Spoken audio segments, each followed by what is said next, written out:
Man, everybody, I got a smooth, nice guy on the channel today. Let me tell you, my brothers and sisters, and I'll be honest with you, that's what I do. I ran a little late and I called him. He said, man, come on, let's do this. I got more time. I want people to hear this story, what he got to talk about. Y'all gonna really like this. Oh, yeah, this is good stuff here. Let me tell you, I'm Anthony Brogdon. I'm the host of this show, and I'm excited of doing strong inspirations. This has become my calling, my friends. And it's people like this gentleman who come on the show who got stuff that they want to tell you because I know what they're talking about. They professors, they historians, they authors, or it happened in their family, in their hometown, and here it is where Black history lives and wellness on strong inspirations.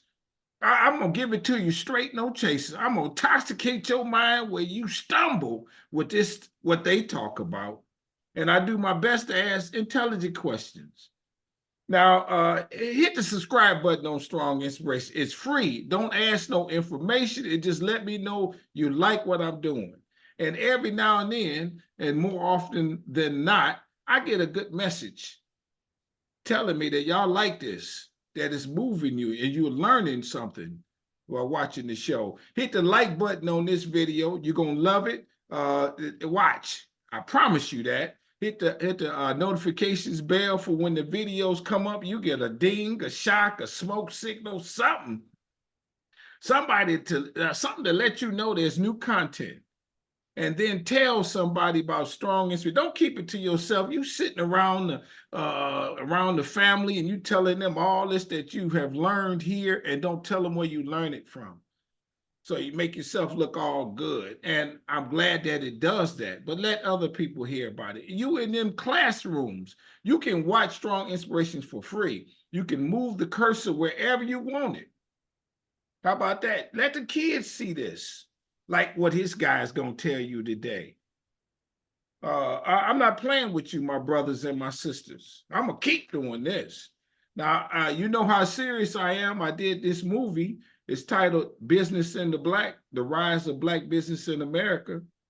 I don't know. Maybe I slept on that class, but when they talked about that with enslaved Black folks who own businesses, I had never heard that before.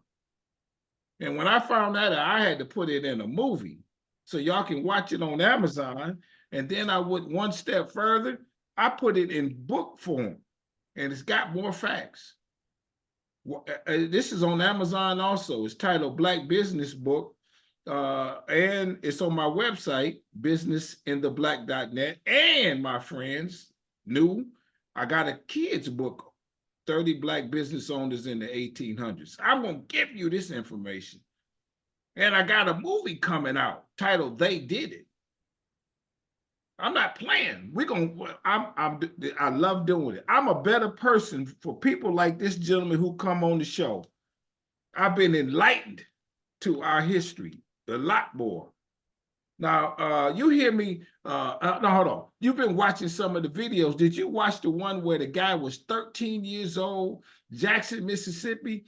They accused him of being a freedom rider and put him in prison at 13? Watch that video. Did you watch the one with Josh Gibson's great-grandson? That's on the show. Watch that one. Did you see the one I did with the first Black player of the NBA? Watch that video. Did you see the one? Oh, man, I got them all over the world. Did you see the one I did with the lady out of Nova Scotia, Canada, who said her great-grandparents was a part of that? If you help fight against America in the revolution, we'll give you freedom, but they lost.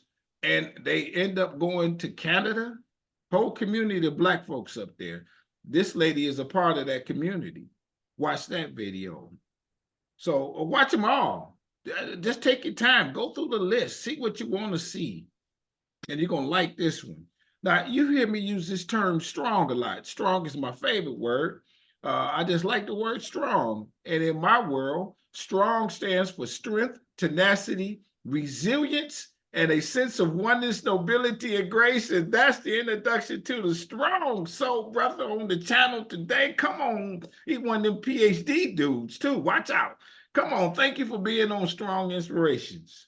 Thank you so much for having me, Anthony. I'm really honored to join the illustrious list of guests that you've had on this show. Yeah, see, they already using big words on us. You know this is going to be good. Tell us your name. I'm Justin Williams, and I am the director of the African American Studies program and associate professor of history at University of Detroit Mercy. Oh, excellent. I got to ask a couple questions about you before we get into it, if you don't mind. So the audience gets to know you a little bit. Where were you born and raised? I'm originally from Kansas City, Missouri. Oh, really? Okay. Yeah. Well, did you grow up in a black neighborhood, white neighborhood? What was the dynamic? Half and half. So if you know Kansas City, black and white is divided by east and west. So I was, pretty much like raised mostly on the east side, but the school district lost its accreditation in the early 2000s. And so that means any kid to graduate from the Kansas City Public School District, it was not an accredited education. So I was part of a big flight of kids to go to high school out in the suburbs around that time. The district just got its accreditation back in the last year or so, something like that. Really? Yeah. All right. How did you had to? How did you get there? You had to get bused or something like that? No, it was kind of like a Fresh Prince of Bel-Air situation. I had an aunt and uncle that had moved out there before the suburb had kind of blown up and like had bought a house. So they kind of helped us get adjusted out there, and we kind of got our own place a little bit later. All right. So you went from all black neighborhood to having to be with white folk. Yeah, and it was completely opposite. Yeah, it was like where I was going to school, there would be one white kid maybe. And then when that first wave of people going out to those suburbs that were really farm towns that hadn't even really become suburbs yet, we were like the first group of like black kids. Now that place is like 20% black, but it was back then. All right, let's talk about that just a tad. Did they want to fight you all? Oh yeah. So what was funny Really? is not like all the kids. What was interesting about it is I actually got to learn about the differences between white people when I first went out there, because before there were that many black people out there were two different groups of white people that didn't like each other. So you had like kind of like your classic small town working class white people, like country music white people. But then there was the suburban white people that were moving in and building the bigger houses that had like the SUVs and like the gated community stuff. And when I first moved there, they didn't like each other. But then, like, when enough black people came out there, then they were like, okay, now we can unite now. So that was Really? an interesting thing to watch happen. How did that make you feel? Did you like being around white people? Did you think they were better than black people? What was your thought process? No, I never thought they were better than black people. I will say it was alien. It was a weird experience. In one way, I felt like I went to a good school. On the other hand, I didn't like the kind of alienation, right? The way that, yeah, and you don't think about this when you're a kid, you're a high school student, but like having like all the power of government and stuff like that directed at you as a child. Like now when I think about it, I'm like, that was a cold-blooded thing to really experience. It's like it wasn't maybe as bad as the 60s, but it's still something I would never wish on anybody, right? Like okay, for instance, you have a police department that goes, oh, well, black people are moving out here, so who are they gonna police? Who are they gonna pull over? Who are they gonna bully? It's like you don't even think about, okay, this is why I'm getting pulled over so many times. Or they sent a letter home one time, the district, to, kind of say, well, you black kids need to prepare for this standardized testing or you're going to hurt our funding because there's a challenging new demographic moving into to send a letter like that. It's like such a cold-blooded thing publicly. Or like on the basketball courts where, kids would play basketball, like I think like one fight happened or something. They ripped the basketball courts out and put a skating park up. So it's like that kind of stuff where you're like, wow, it's like you really lived through some stuff. But at the time as a kid, like you're aware of it, but you don't really put into context how crazy it is until you realize you don't have to go through that. All right, let me ask you this. I'm taking liberties on this. Okay, you a smart kid. Did they do something to hold you back to let the other white kid get the award and you knew you had done better or something? No. So what was weird is, in a way, I think, I never felt that kind of treatment. I think when you're kind of like the smart, if you get pegged as the smart black kid, you kind of get like a kind of, you don't get the same treatment as maybe other kids who read as working class. Which the funny thing is that we were broke too, but maybe people didn't read me that way. You know what I mean? I got you. So yeah, so if you're in like a couple of advanced classes, they're like, oh, this is the smart black kid, and you got kind of get branded with that. You get treated a bit differently by your teachers, in a way that I might not got you. necessarily be negative. Now, I will say that depends on who they are. Again, like telling the difference between white people, it's like some of the people that were more conservative and really from that small town and had that mentality, some of those people were antagonistic towards me because I was black and I was vocal and I was progressive. So there's some people there. I mean, particularly there's one teacher that did try to like mess with me, but he was the only one. Everybody else was nice to me, and I felt like Okay. education. But there was teachers you could tell they didn't like you because of who you were and what you believed, and then you challenged their ideas and stuff like that. Yeah. All right. Let me ask you this. If you can think of this one, what are white people different in? What was the different mentality that you saw? Maybe the way they raised their kids. Yeah. I don't know the dynamic of white folks. Yeah. Go ahead with that one. I mean, it all differs because it's just like, again, like what's weird about when you're in an environment that's that white, you start seeing white people more. It's like if you take a white kid and you put them in Detroit, like they're gonna see black people as like a big spectrum in ways that they didn't see black people as being that complicated, right? You know, it's like the black dude that works at GM is different than Right. the black dude there. You know what I mean? They're all different. I got you. But I will say one thing that I kind of merged with, and it's kind of why I will never live in the suburbs again, especially like a predominantly white one, precisely because I think one thing is that there's kind of a siege mentality sometimes. There's always this fear of like change or that something's coming that I see a lot. And you see it a lot in our politics too. People talk about our neighborhood isn't the same or I don't feel safe, that kind of stuff, you know. Yeah. Like that kind of like fear in ways.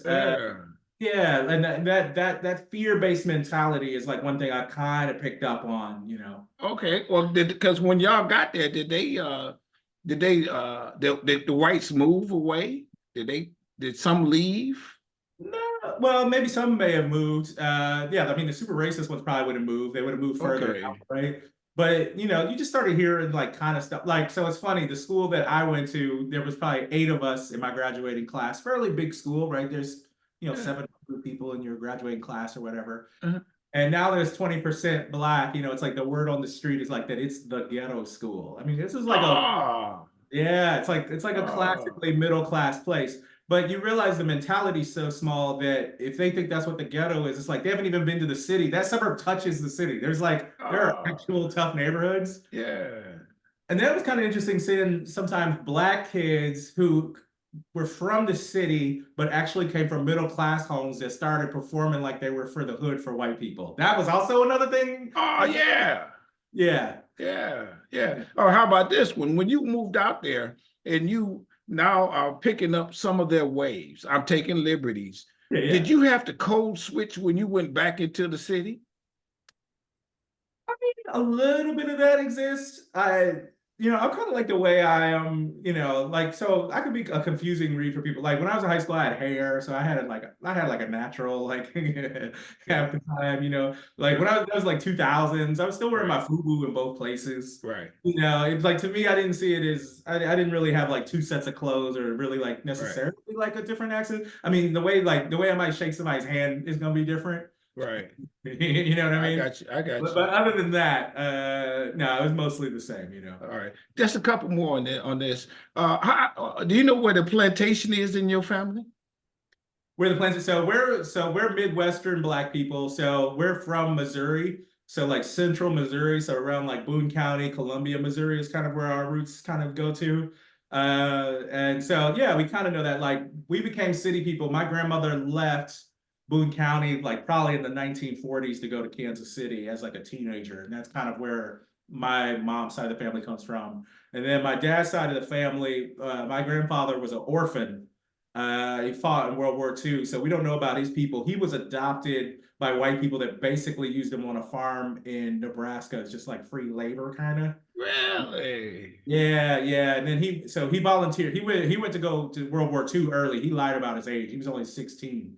So, but he raised his family in Topeka, Kansas. So that's kind of where my dad's side of the family is. And the Midwest is kind of different because the people that were in Kansas were Black people that after slavery went north and just settled because they were able to access land. So they were Black people that had land and stuff like that because Kansas wasn't a slave state. So But no, that Kansas wasn't, but Missouri was. Missouri was, yeah, that's right. But they're Right. right. So what's funny is they're right. Kansas Yeah. City's on the border, Oh and yeah. it's 40 minutes that way. So that's why the Civil War was bloody in our part of the country. So if you watch sports, the University of Missouri Tigers versus the University of Kansas Jayhawks. That's the name of the Tigers were pro-slavery militias. The Jayhawks were the anti-slavery militias. Like if you think of John Brown, that's Kansas. Oh, I didn't ever know that. Okay. As a result of that dynamic, um, growing up in now Missouri has a little bit better now than Kansas does, because I know a little bit about the Quindaro neighborhood and things of that sort. Kansas was left behind and didn't get the benefits as Missouri was. Why is Kansas City, Kansas different than Kansas City, Missouri in terms of the dynamic for Black people? I think you see kind of dynamics on both. For one, just Kansas City, Missouri is the bulk of where the urban infrastructure is. So the Kansas side Right. was things that grew off of what happened on the Missouri side. So it was always going to be smaller. So it doesn't have as many of the sort of big corporations. I think what happened for where Black people are living, if they're living in Wyandotte County, Kansas, there's been like redevelopment. Wyandotte County is better than when it was growing up, but it's a lot of like post-industrial poverty, a lot of different Yeah. kinds of things. But you have that on the east side where I'm from. I mean, one of the funny things that I always try to tell people is, you know, Kansas City to this day, even though it has this amazing idyllic sort of reputation, it's like the second most dangerous city I've ever lived in. Maybe first, actually. Uh, Really? yeah, the east side of the city, there's a tremendous problem with gun violence that's gotten worse since the state government basically got rid of all gun laws. So there's just like a lot of gun, like when there was a shooting at the Super Bowl parade, I wasn't surprised by that because I've been around enough situations where guns have been Really? around. Yeah, it's, Really? it's a really it's a really bad problem. It's not something Kansas City's known for, but if you look at those statistics, it's always right there, and so much of it is concentrated on the east side of the city where Black people are living in predominantly. So Yeah, one of the yeah, reasons why you kind of got like pockets of Black people that were moving to the suburbs when they had school-age kids. yeah. Well, what was your introduction to Black history when you were in grade school? What did they take? Did they tell you some Black history then? Yeah, a little bit. So what's funny was going to a lot of the all Black schools was that they were like reform minded. So when I remember elementary school, it's like we had Black history, but really I went to a Latin grammar school, so it was more of a strict put all the kids in uniforms.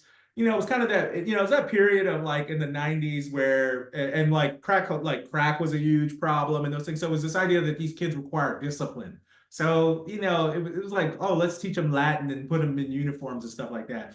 I would say really what the irony, and I think this happens for a lot of Black people or just anybody else that gets kind of taken out of their own culture, you notice your own culture more when you get moved. So it was more of like it was actually when I was in high school. I say like I had a cool, very liberal teacher who I talked to, and he assigned a textbook for history class called Howard Zinn's A People's History of the United States. So it was written by a very liberal white guy who taught at Spelman and like March with Dr. King, right? And it's this whole thing about how everything they teach you about America is actually a lie. Here's American history from the point of Black people, women, Native Americans, Okay. workers, and that was kind of like where it was like, oh, I want to be doing this kind of stuff. And then by the time I went to college, I was able to take like my first Black studies class with the late poet named Julius Thompson from Mississippi. Okay.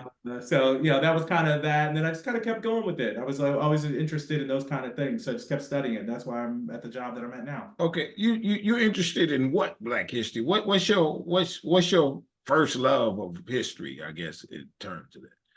Is there such?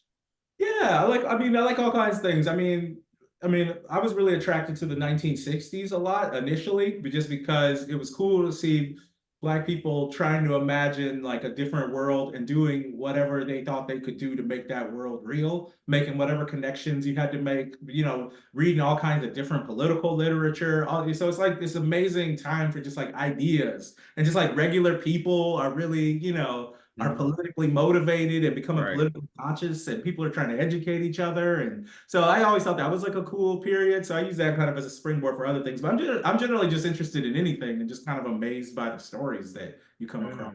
Well, okay. Well, sticking with that, if you were in the '60s and you were 25, would you have been maybe a Black Panther or a guy that just watched it from the sideline yourself? How involved might you have been?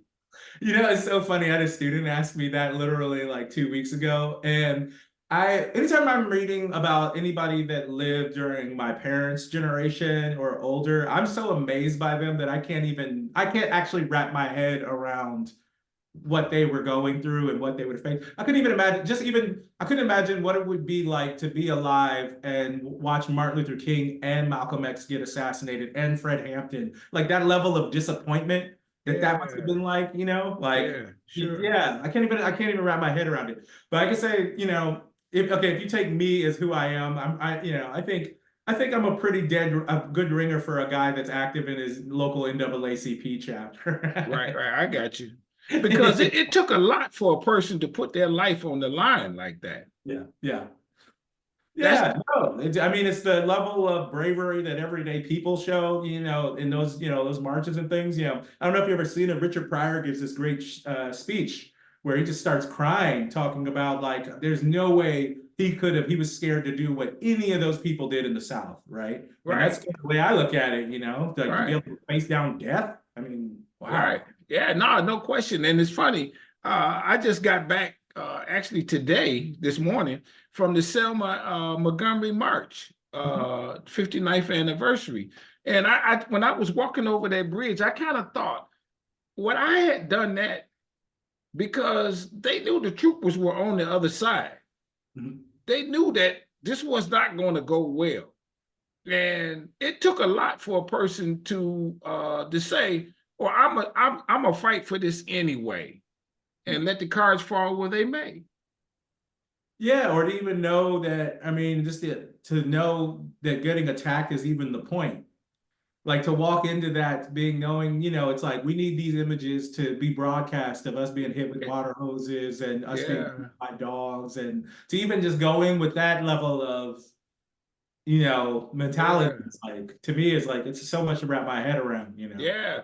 I got a lady, and I mentioned this earlier about the kid who was a freedom rider. When his mom, when he got out of jail, his mom gave him a whooping because she told him, "Don't go down there," and he defied her. And that made a statement on him. He was like, "Look at what I've gone down here to fight for the cause, and you give me a whooping for fighting for the cause, knowing that I could have gotten harmed in that." Yeah, my dad had a similar story, it's just Okay. generational, his dad, like my dad and his dad are the perfect like Joe Louis versus Muhammad Ali generation. All right. So my grandfather was a Joe Louis man, army man, you gotta, you gotta be respectable and stuff like that. And very important, you were gonna go sit in that school. So when my dad said we're walking out, they're walking out of Topeka schools. This is like probably right after Brown versus Board of Education, something like that. It's like we're walking out of schools today, when his dad found out that he did it, he knocked him out. Because I told you, you go sit in that school because you're gonna have a better life than me, right? Right. But yeah, it's like hard. How do you think of, from what I hear about my grandfather, though, maybe I would take my chances with the sheriff. I know, I hear my grandpa was pretty tough. Oh yeah, because there was a lot of that. There were people who didn't want Dr. King to come to their town. Yeah, no, he didn't. I don't think he was opposed to civil rights. I think it was just his whole thing was he was so pro education that he couldn't see anything else. You know what I Yeah, mean? And I think, yeah, I think he kind of had a different, Kansas is kind of an interesting place because it was kind of, it'd be racist by our version, but it was more integrated than other places in the town. Because my dad said the first time they ever experienced Jim Crow was actually when they were in a car trip driving through Arkansas through vacation, and they didn't they didn't have like the green book with them, right? So they right. didn't have anywhere to sleep one night. They had to sleep in the car. He remembers that. That's something Wow. that wouldn't have happened in like Topeka, Kansas. Even and like I mean, like my dad went to school with white kids. So he remembers like when Dr. King got assassinated. I mean, he remembers some of the white kids were like celebrating and they like beat the other kids up and but Ah, yeah, but that was more integrated than like, like when my dad was a kid, he played baseball. Have you ever heard of Lon Kruger? yeah. He played baseball against Lon Kruger. They're from the same town, right? And they would have went to like the same schools. So Kansas was in that way was more sort of integrated than other places. Didn't mean it didn't have racism, but so that I think that also may have informed kind of my grandfather's Yeah, mentality a little bit. 'Cause yeah, we weren't yeah, in the South, yeah. What when you decided to study Black history, you decided it because you want to do what? What is your mission in as a professor and a part of this industry? No, I think it's just like have the same thing happen for me. It's like I've been able, when you become like aware of a situation and you become like more informed about like your history, then you have a basis to be able to do something about current problems. So I feel Oh, okay. like, to be able to give students that, to understand that things are important and to understand their own history. And it's real important now, especially dealing with the generation younger than me, because they're much less historically aware than you might know. Like, I mean, I teach in Detroit, and if I say, tell me about Malcolm X, tell me 3 sentences about Malcolm X, I can't do it, right? So that alone lets me know my job is important. Oh, I got it. Do you have a personal ha-ha moment in terms of deciding this would be your career? Somebody influenced you? I mean, my first Black Studies class was amazing, because as a Midwesterner, having a Black man from Mississippi be your professor, that was my first time of like, kind of like, really start getting to know somebody who's Black from the Deep South and seeing how it's interesting, how we like, how it's like a little bit different culturally and things like that. So that was kind of a cool thing. Then it was just kind of reading about like different people and reading different books. My mom always kept a lot of Black history books kind of in the house. Oh, So, really? so the Okay. older I got, the more I could kind of like start to kind of like understand the books that she had and the things you were reading. Yeah. Black history, if a person delves in it, and this is a question, real deeply, it can be depressing. Yeah. Do you get a depressing moment where you say, oh man, I don't need to read this because all of it is how, and not all of it, and if we don't look at it this way, but a lot of it is the beat down. Yeah. Uh, do you try to talk about the beat down or how do you play that fine line? Yeah, if you're teaching an African American history survey course, like we do at Detroit Mercy, I kind of give the students a disclaimer. I'm like, the first 200 years of this class are going to be a little rough, right? But what's funny is in all those stories about, even in that context, people are doing an amazing things. It's like if you read a Frederick Douglass speech, in the context, this guy was born a slave and he's more Right, literate than 99% of the people on earth. Like right. that should be inspiring to you. Or like slaves that manage to, find all kinds of ways to communicate with each other and to escape and maybe maintain parts of their culture, or people that Black businesses in the Jim Crow era, Black people have become millionaires, all of these things, all those circumstances against him. So in the way that is depressing, it should also be a thing that should be inspiration. It should say, if somebody was able to achieve something in that context, then I should be able to do something when I'm living, when I'm standing on I their shoulders. love it. Yeah. Yeah, yeah.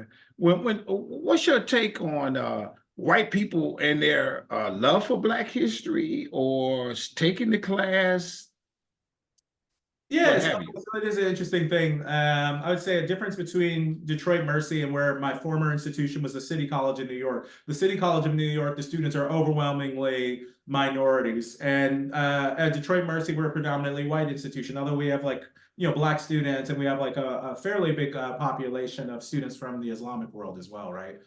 Um, I think they're curious because they didn't have those things in their schools. You got to remember, if a lot of our students are coming from like broader Michigan, and so if they're coming from those towns, one thing I I can relate to them is I go, hey, I probably actually went to a high school. It's pretty similar to yours. It's like, no, you haven't had any of this material.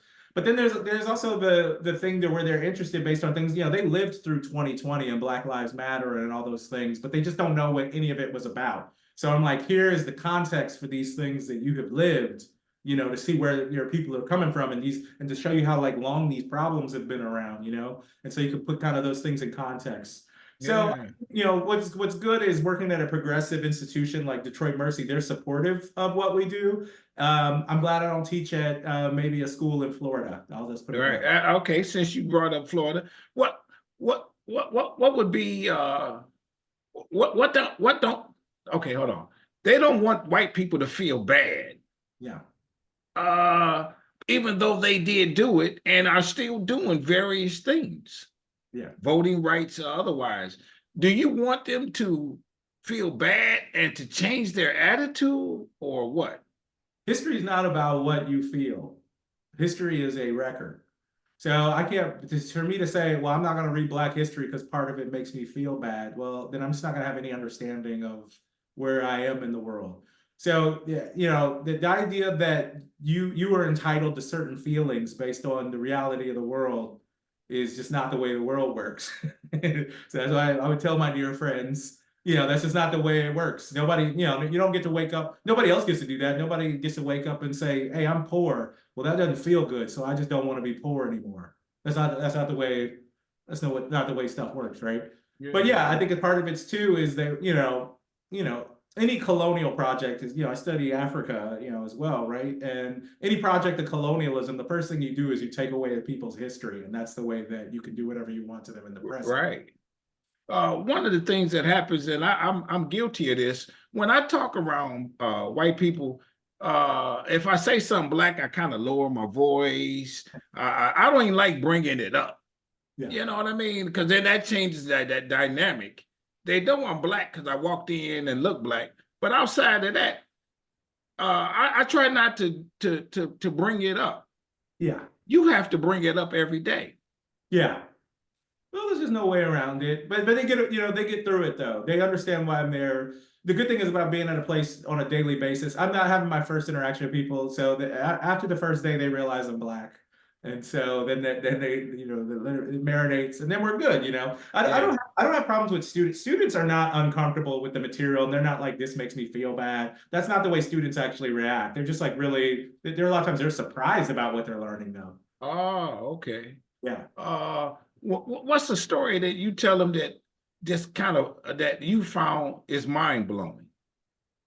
Is there any one or two that you can share with us?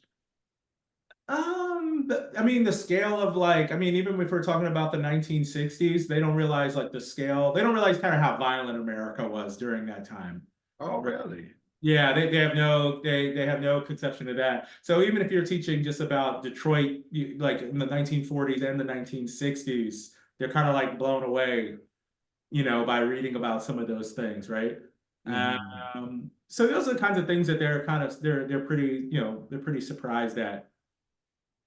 You have, because you teach it, you talk about it every day.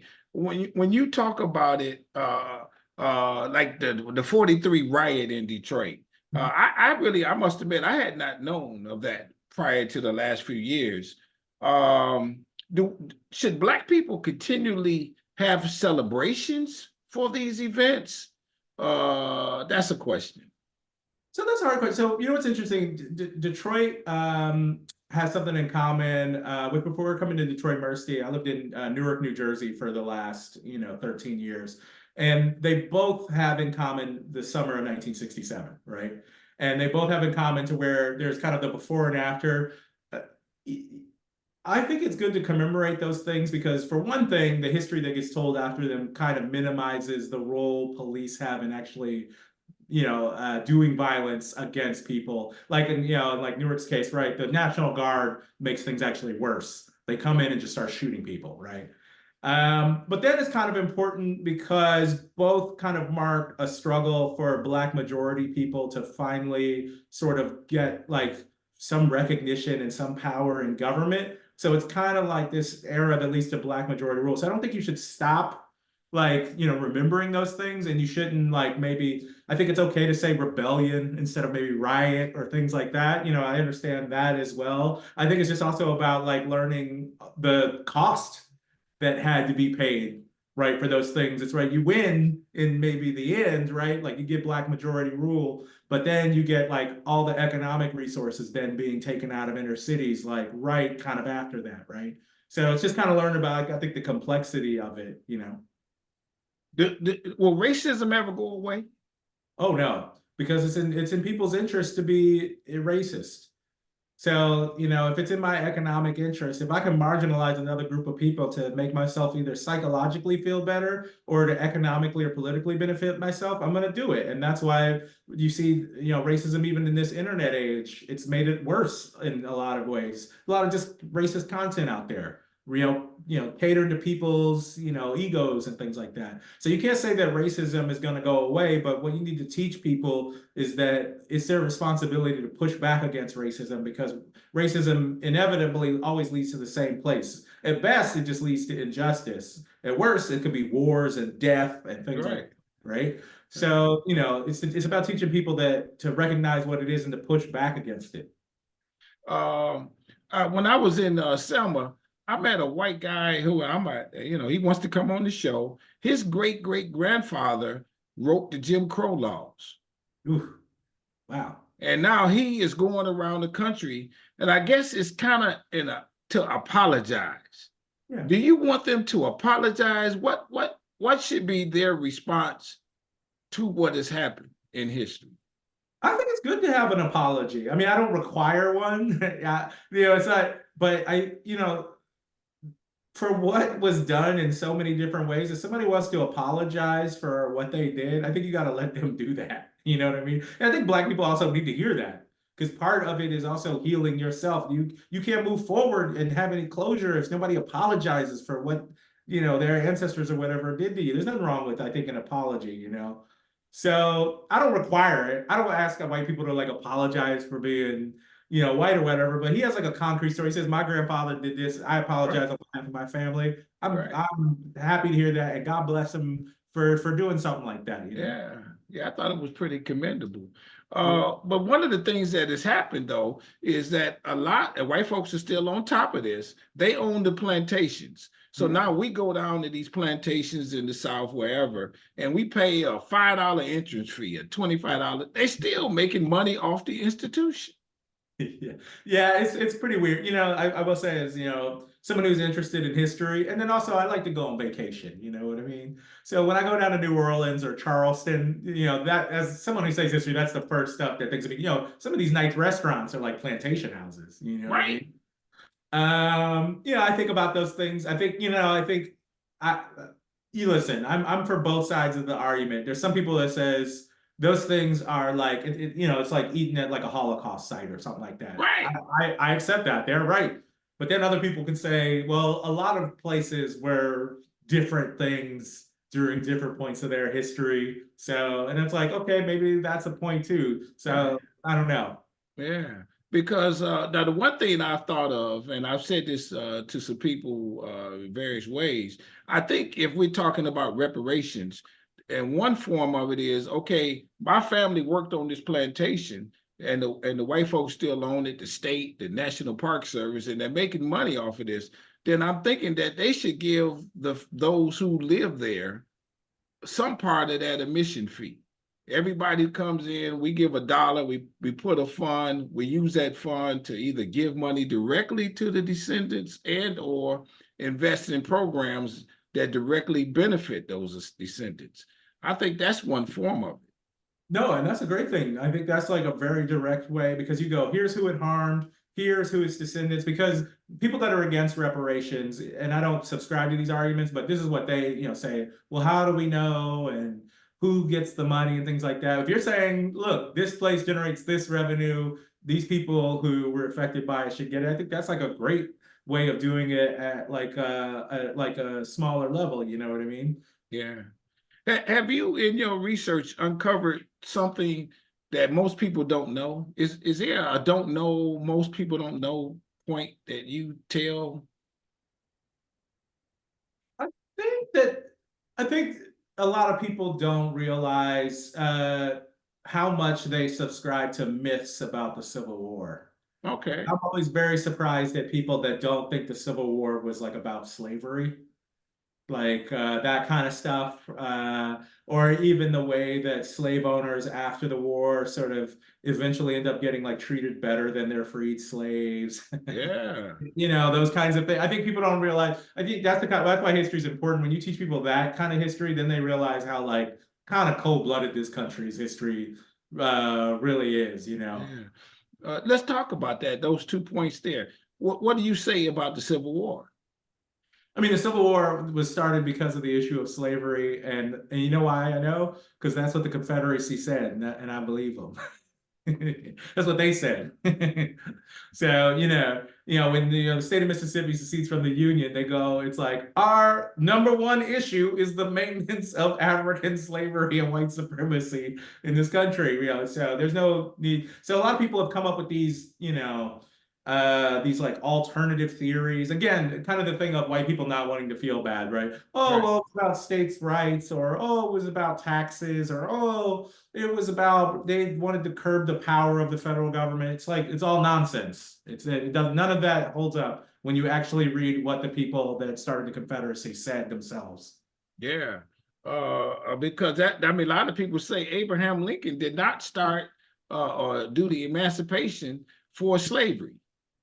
They Yeah, yeah, it's a military move in a lot of ways. Lincoln says, right? I mean, and his views on slavery kind of evolve, right? But he does say, right, if I can maintain the Union by like abolishing slavery, I'll do that. If I can maintain the Union by, getting rid of slavery in some places, I'll do that. If I can maintain the Union by keeping slavery and gradually getting rid of it, I'll do that, right?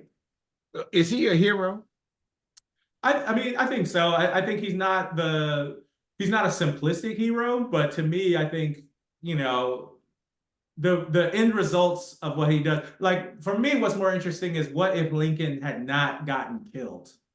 Would he have had the credibility as the president that won the Civil War to not give up on Reconstruction?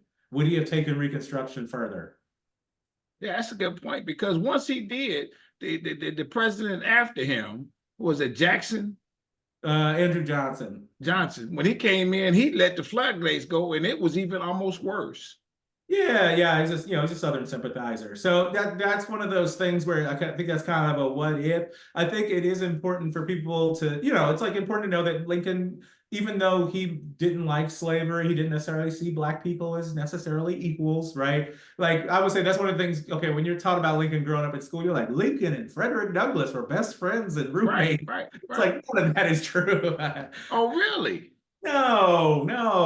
But it's also true that Lincoln was, advocated for a lot of ideas that were also radical for his time. Like Lincoln had like Lincoln floated ideas, right? He thought that maybe free black people couldn't be assimilated and treated fairly in the United States. So he actually entertained ideas about maybe doing like mass immigration of free black people to Haiti. Yeah, sure did. Yeah, like Haiti or like Liberia, places like that. Right, right. But him, but Frederick Douglass had his ear though, and Frederick Douglass, this is a question because you're more expert there. Frederick Douglass did talk him into allowing blacks to fight for the Northern troops. Is that true? Sure, yeah, and it's like all free black people would have lobbied, and there's a big history of this, of us lobbying to fight in America's war effort, thinking that if we finally fight in this war, then we'll be treated equally. That starts with the Civil War, but it's the same argument that gets made by the NAACP for World War One.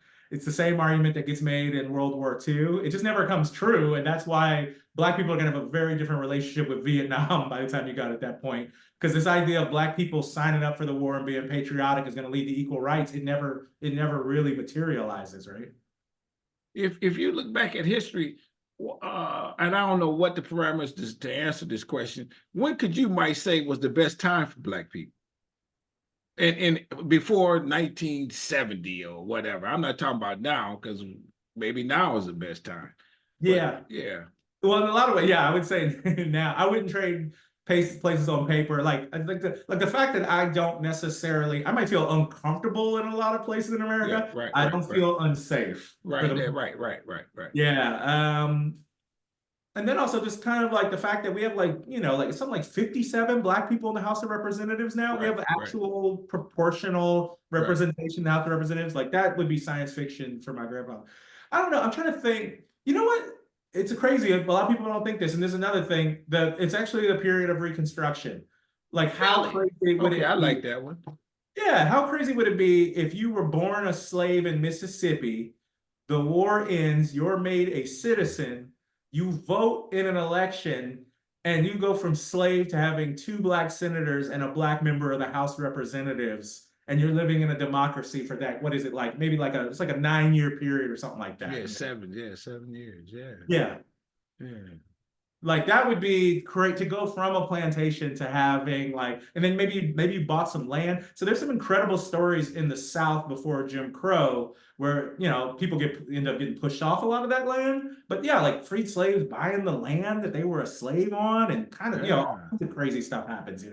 Yeah, and so we might even extend that just a tad bit further. When the Northern troops came through, the blacks were free right at that moment, and now they might not have known what to do, because they, well, hey, what do I do? But they did have the white folks left, and that might have opened up some doors. Yeah, and you see people do things really fast, like with the Freedmen's Bureau, like how fast, it's illegal to teach a slave how to read, but look at how many people become literate during Reconstruction. Like it's incredible. Yeah. Oh, that's a very good point. Yeah. So Yeah, it shows very people good kind of point. what people can do, just like it's like if you get off their back for just a second, then you watch all of this amazing progress, and which is why Jim Crow comes. Because Yeah, it helps to right, shut right, it right. down. Okay, so then they go through the Jim Crow, and then all of a sudden you got the civil rights movement, in the which is what's that time period? From Jim Crow to the Civil Rights Movement. Are you Or saying what like is the civil right, the start of the civil rights movement? I mean, you could say like kind of after World War II, 1950s, I'd say, right? Okay, 1950s through kind of like, I'd say like 1968, 69, something like that. okay. Is the way I roughly kind of Is, do it. is Like is that the height of Black Pride? the height of Black Pride. I think maybe not necessarily Black Pride, because I think late 60s, early 70s with the Black Power movement and the Black Arts movement. I don't know too many people more proud than Amiri Baraka and people like that. You know what I mean? Yeah, And like the Black Panthers and groups like that. yeah. But I think I think there is something to be said about Black people moving together towards a common goal. I think, especially if you're talking like, 50s and 60s. Now, by the time of the 70s, some people have different ideas and they're kind of going in different directions. Yeah, because one of the things happened during that period, and this leads to this question. They talked about the desegregation and how we wish that some of us wish that didn't happen. What would be your take? Could you say I could wish that didn't happen? No, I think that's a strong take. But I understand what people are saying, right? They're saying in the context of segregation, it means that Black people have to fill the professional positions to serve the needs of their community. So you have Black dentists, Black doctors, Black lawyers, Black undertakers, and that talent doesn't go with white flight to the suburbs. I don't think that that's necessarily an argument that for segregation, though. I think what that is an argument for is for like someone like me, a Black professional, to make sure that we take our skills back to the communities that we come from, right? And not have our skills be part of that flight, right? But at the same token, we didn't do that. That's the complaint. That we don't blame each other for what we did do. We Yeah. just say that we find a way to sugarcoat it and say that we wish we were still under that, so that we didn't have that option to do it. No, you gotta just, I mean, that's one of the things. It's like you don't have to be, it's one of the reasons why, like, if I, like when I'm in Detroit, it's important for me to live in Detroit proper, or It's a program that I started actually at University of Detroit Mercy's campus called the 6 Mile Meetup. So what I do is I just pick a different Black-owned business, usually in that Livernois corridor there, and we just patronize that business and support a Black business that is either, some of them are older, some of them are newer, right?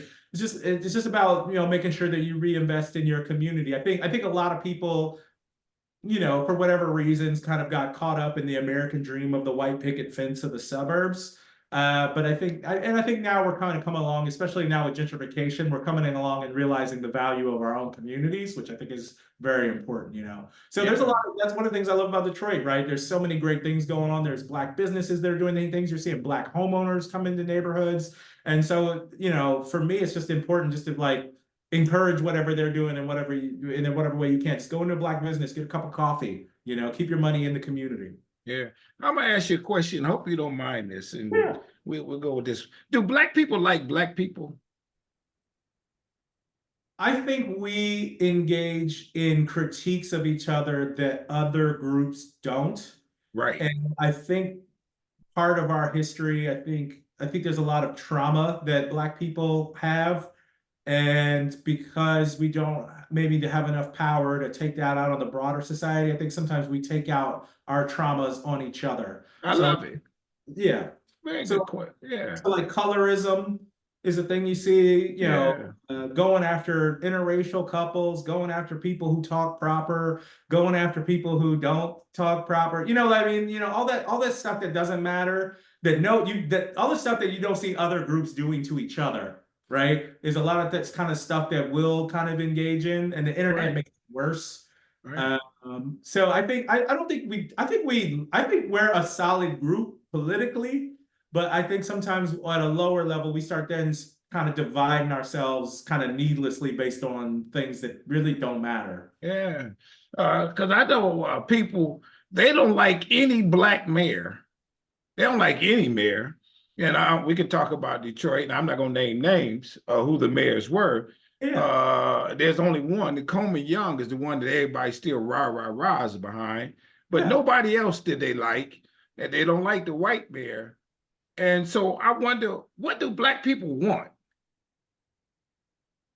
I think, I see stuff. Sometimes when people say things, and I don't know whether this is what the people that I don't know the context of who you're responding to, but I noticed that sometimes I hear Black people say things about like Black businesses, or I don't know if I can trust that plane if there's a Black pilot on it, or Right. this idea. Even remember when Obama first got elected, it's like, oh, the White House lawn ain't gonna be cut, and Right. all this Right. other, and it's like that kind of stuff to me means like you've internalized inferiority a little bit. Like Right. you are equating Black with lesser That's right. in ways that I think a lot of people need to kind of deal with those things. Like you can't vote for white mediocrity and then ask Black people to be like above and beyond at all times. It's okay for sometimes Black people can be excellent, support excellent Black people, but it's okay for Black people to be mediocre, but also don't accept substandard Black performance either. You know what I mean? Yeah. Yeah. So it's about seeing Black people not as just like, oh, I'm a Black politician. See them base it on what their record is. Yeah.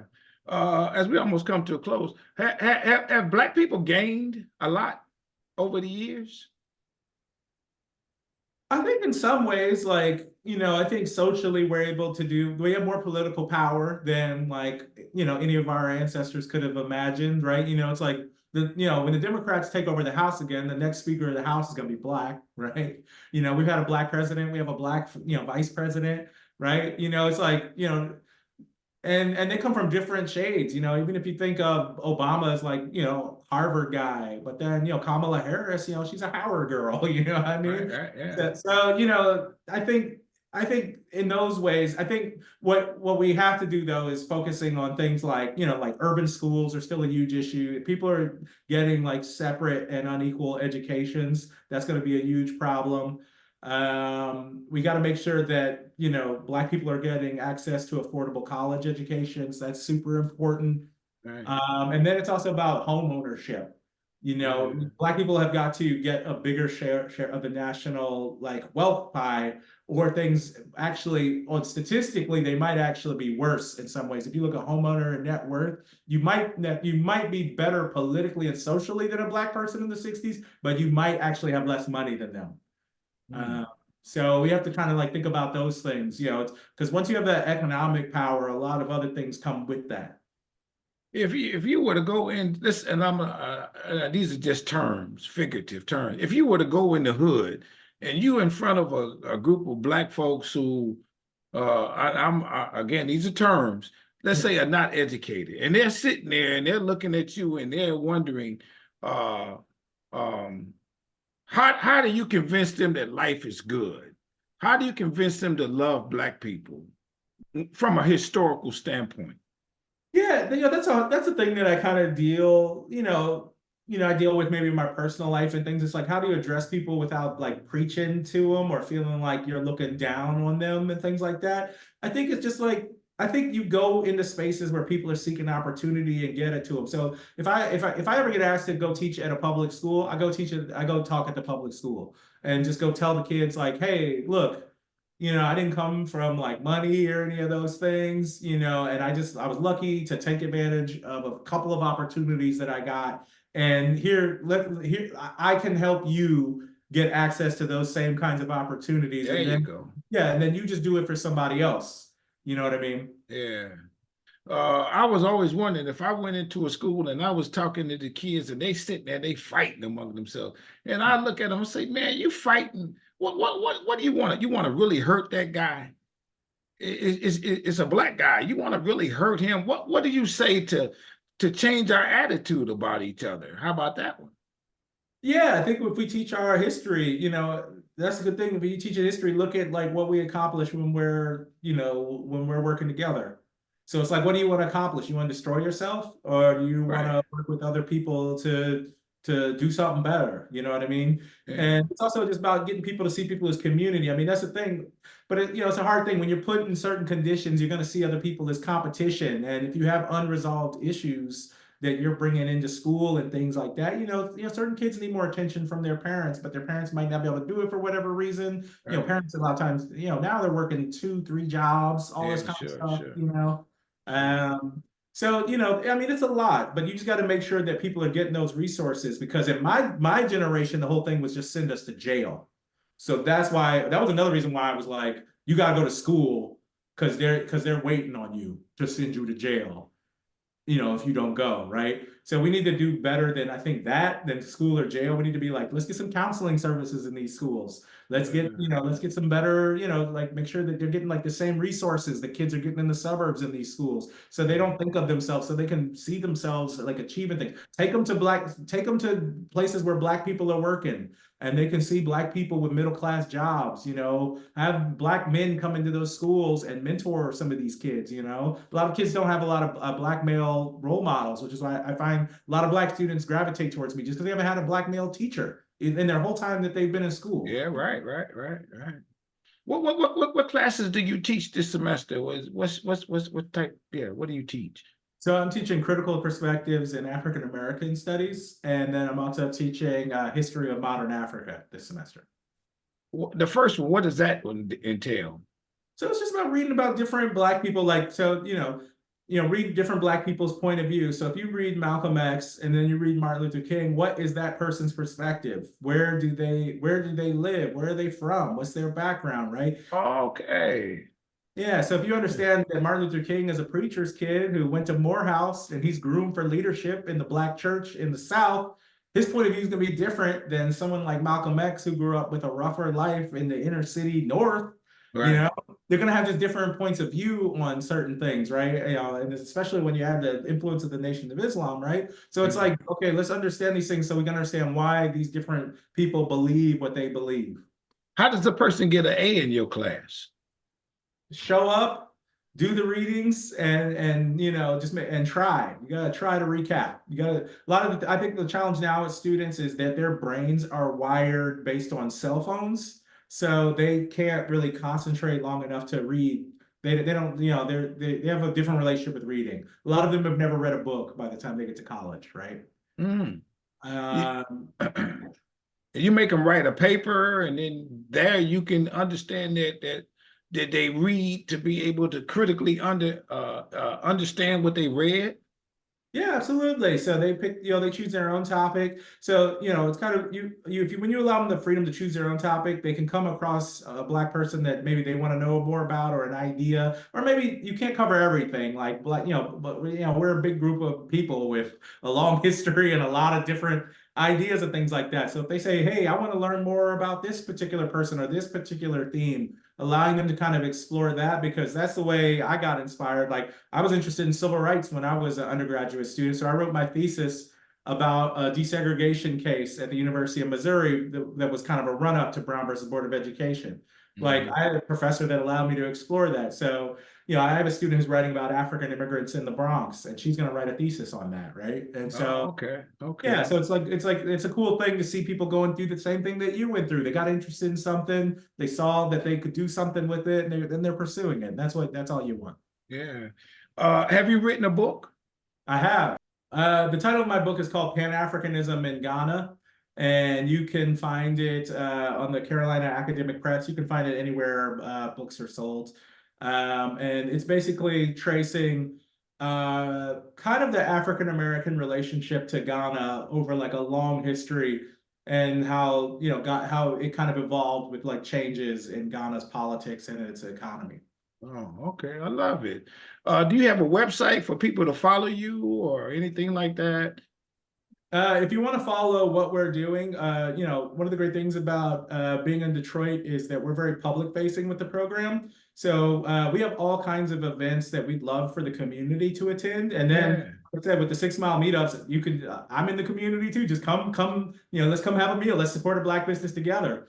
So if Okay. you're interested in those things, you can follow the African American Studies program at Detroit Mercy on Instagram or Facebook, and you'll see all of our events advertised there. In fact, I don't know if you've interviewed him before, but on April 2nd, we'll be interviewing Herb Boyd, the author of Black Detroit, A People's Yeah.